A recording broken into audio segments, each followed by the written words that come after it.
Or can you do Clint Eastwood and just say, go ahead? Go ahead.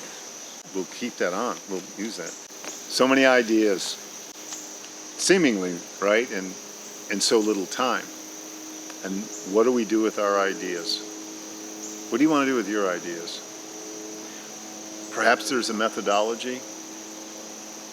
What if we thought the idea that when we make judgment, as soon as we start creating something, that possibly that's the biggest impediment to the creative process itself? Hear me out.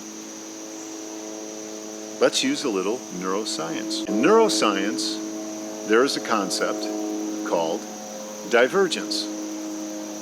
And in a sense, it's like turning your brain over to something. Children do this. They get an idea, and they're just all excited, enthusiastic. They have no consideration about how it's going to work. They have no consideration of the ramifications or anything. They just have this great, wonderful, beautiful, bountiful idea. And actually, there's something we can learn from that. Because if we can take the idea, when it first comes, and turn ourselves over to it, right? No judgment. No, well, how's it going to work? Or is this the right time in my life? Or none of that. It's just an idea. And I'm going to run with the idea. And give complete permission to do whatever comes to mind. Maybe take a few notes as you get questions that arise or whatever, but just let it rip. Let it rip. And this came out of an interesting conversation I had with a client the other day who was talking about how their husband is always coming up with these ideas, and they find themselves having to be careful to not immediately cut them off and say, well, this will work or this won't work and why, and just kind of give them the space to have the idea. That's a beautiful thing, and that's a beautiful wife. So, we want to turn ourselves over to the process. Let it rip. What's the idea? What's behind the idea? What could it possibly do? How would it make us feel? Who would be impacted? All that stuff. Enjoy it. And now let's break it down just a little bit further. Number one, we want to suspend the judgment at the beginning of the process. Number two, we want to dream big, explore, contemplate, cultivate. This is important. Are you listening? Number three, think in terms of what you want to do or you could do, not what you should do. Dun-dun-dun. Yes, what you want to do. What do you want to do with this idea? Because remember, no judgment. Okay. Having said that, let's distinguish between judgment to discern, because that's the process of selection, as opposed to judgment for condemnation. See, we don't want the judgment for condemnation piece right in the beginning. Okay, you got it. Just a couple more points. Oh, and by the way, that judgment for discernment, that's coming right up, so stay tuned. You do want to identify questions, maybe note them as they arise, and try to formulate kind of a big idea or a broad stroke for the idea first. Get that in place if you can. Okay? Then we move on to the second part. The second part is when we actually start thinking about that strategy. Will it work or not, or why, and all of that. And what we like to call that is vetting your baby. Actually, in Vitalogy, we use another term. Not for YouTube. Not for YouTube. Well, we all have to get used to being overruled. So, but this is the time to analyze. Take it apart. If this idea is not going to work, you want to know right now, right?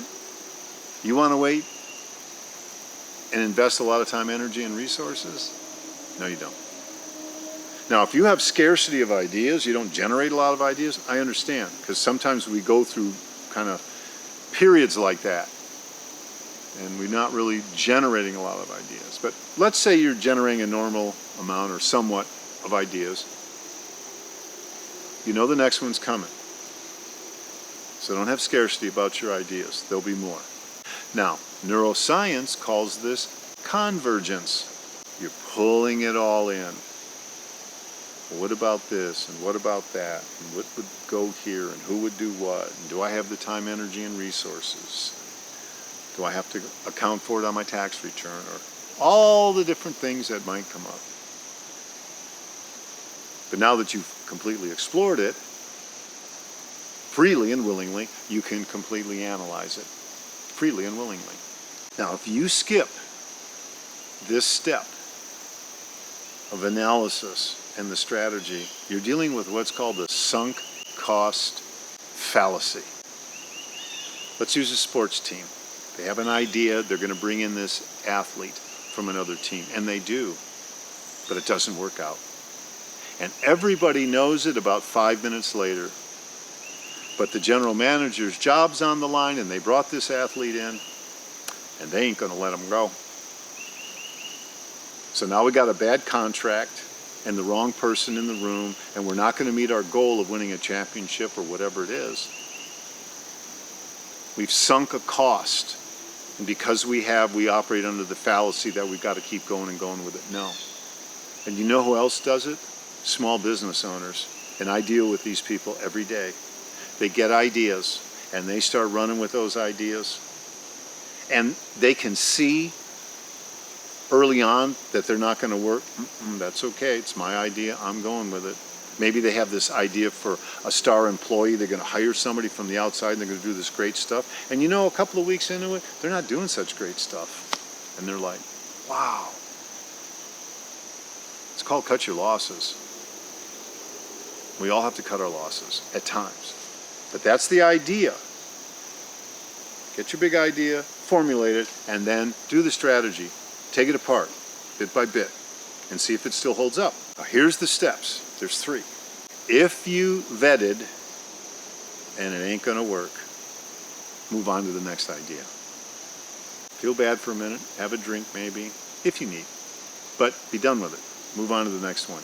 If the idea, though, remains upright and sturdy, then decide if you want to move it forward based on what you know after you've decided what the strategy involved and what it requires of you in time, energy, and resources. If it's a no-go, you move on to the next thing. If it is a go, we need to get cracking. And what's our time, please? It is 8:42. We gotta get cracking. I gotta get cracking. Here are your 3 outcomes. Number 1, you have vetted your creation and it's all over. Bye-bye. 2, you didn't really destroy the idea. The idea is still kind of holding itself up. But you know what? You don't really want to do it. And that's okay. Don't do it. You don't have to. What have you invested? Just a little bit of time and thought. Right? That's all you've invested. Now's the time to say, yeah, I don't want to do it.